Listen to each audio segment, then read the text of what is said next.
Party జాతీయ అధ్యక్షులు నిరంతరం ప్రజాసేవలో నిమగ్నమై తెలుగు జాతి అభ్యున్నతి కోసం పోరాడుతున్న నాయకుడు విజనరీ లీడర్ శ్రీ నారా చంద్రబాబు గారికి జన్మదిన శుభాకాంక్షలు తెలియజేసుకుంటూ ఆయనకి దేవుడి ఆశీస్సులు నిండుగా ఉండాలి, ఆయు ఆరోగ్య ఐశ్వర్యాలతో 75 ఏళ్ళు వయసు వచ్చిన మరింత ఉత్సాహంగా ఏ విధంగా అయితే ఇప్పుడు ఉత్సాహంగా ఉన్నారో మరింత ఉత్సాహంగా ఆయన ప్రజాసేవ చేసే అవసరమైన ఆరోగ్యం, అలానే బలం, అలానే ప్రజా మద్దతు ఆయనకి నిండుగా కలగాలని చెప్పి ఆ దేవుడిని మేమందరం కూడా ప్రార్థిస్తూ ఈ రోజున మనమందరం కూడా నారా చంద్రబాబు గారి పుట్టినరోజుని వాళ్ళ ఇక్కడ ఉన్న అనాథ పిల్లలతో పాటు అలానే పేదలు ఎవరైతే ఉంటారో వాళ్ళతో పాటు ఈ రోజున ఆయన పుట్టినరోజుని మేము జరుపుకోవడం జరుగుతుంది.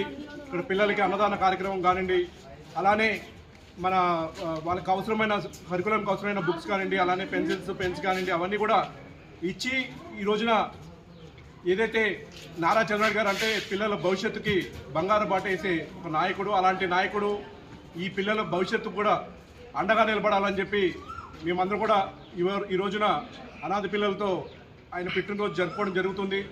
నారా చంద్రబాబు గారి గురించి అందరూ కూడా తెలుసుకోవాల్సిన అవసరం ఉంది.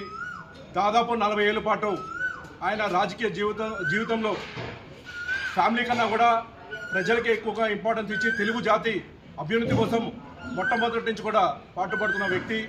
ఐటీ విప్లవం తీసుకొచ్చి ఒక మధ్య తరగతి కుటుంబానికి కళలు ఏవైతే ఉంటాయో ఆ కళలు స్వప్నంగా అయ్యే దానికోసము ఆయన ఎంతో కృషి చేసి ఇవాళ మనం చూస్తున్నాము. హైదరాబాద్లో ఇంత డెవలప్మెంట్ జరిగిందంటే దానికి బీజం వేసిన ముఖ్యుల్లో నారా చంద్రబాబు గారు ఉంటారు. అలానే ఈ రోజున ఆంధ్ర రాష్ట్ర ముఖ్యమంత్రిగా అమరావతి రూపకల్పన కోసం కృషి చేస్తున్నారు. అలానే ఎన్నో పరిశ్రమలు తీసుకొచ్చి ఆంధ్ర రాష్ట్రాన్ని కూడా బంగారు బాట ఏ విధంగా అయితే మనము హైదరాబాద్ని డెవలప్ చేసుకున్నాం, తెలంగాణని డెవలప్ చేసుకున్నాం, అలానే ఆంధ్ర రాష్ట్రానికి నవ్యాంధ్రప్రదేశ్కి ఆయన బీజం వేస్తూ ఇవాళ ఆ రోజున ఆయన 2020 విజన్ అని చెప్పన్నారు.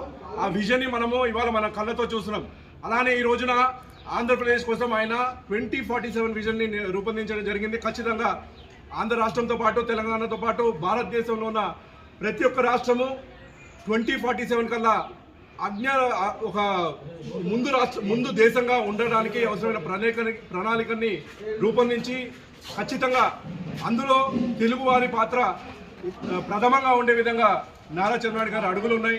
మరొకసారి తెలుగు జాతి ప్రజల ద్వారా అలానే ముఖ్యంగా తెలుగుదేశం పార్టీ కుటుంబ సభ్యుల అందరితో వాళ్ళందరి తరపున మా నాయకులు నాకెంతో ఇష్టమైన లీడర్ అయిన శ్రీ నారా చంద్రబాబు గారికి హృదయపూర్వకంగా జన్మదిన శుభాకాంక్షలు తెలియజేసుకుంటూ సెలవు తీసుకుంటాం. జై తెలుగుదేశం, జై చంద్రబాబు నాయుడు, జై చంద్రబాబు నాయుడు.